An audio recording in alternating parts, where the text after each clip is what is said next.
Vamos conversar um pouquinho agora sobre o porquê a Bolsa de Valores.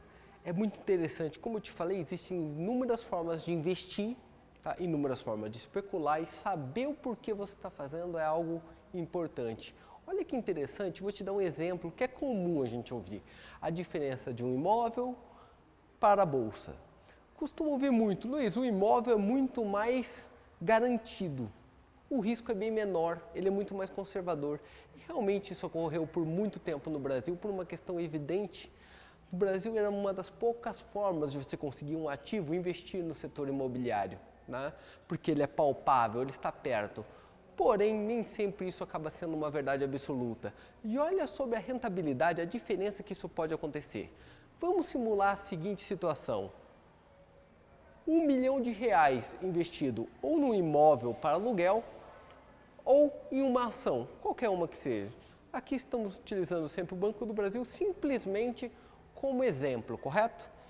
O fato é que se você colocar R$1 milhão em qualquer um dos dois, para longo prazo, como investimento, você deve imaginar algo assim.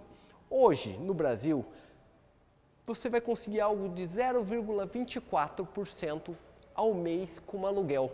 Um imóvel de R$1 milhão, você deve agradecer se conseguir um aluguel em torno de R$2.400. Isso acaba sendo uma média.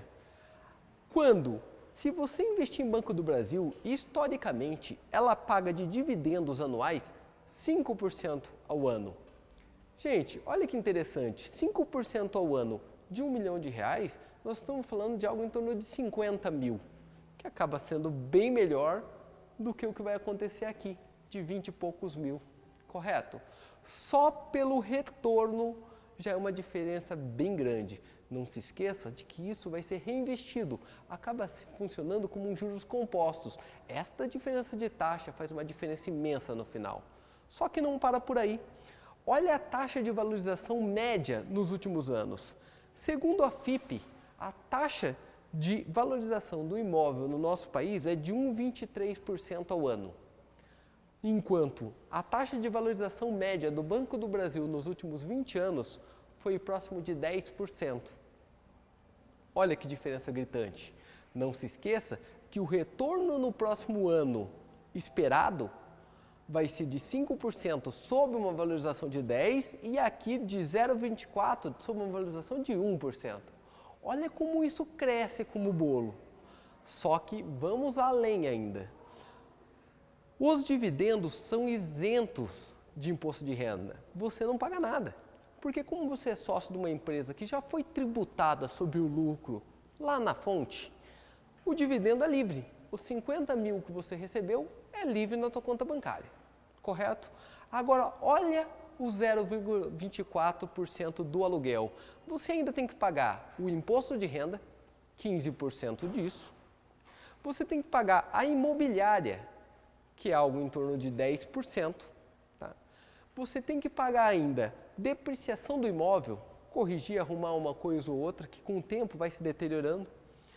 Tem que contar a inadimplência, que no país só vem a crescer. E ainda a taxa de vacância. Aqueles 2, 3, 4, 5 meses que você ficou com aquele imóvel fechado, pagando não só ele fechado, como tendo que pagar provavelmente a taxa de condomínio dele. Olha quando a gente compara as duas coisas.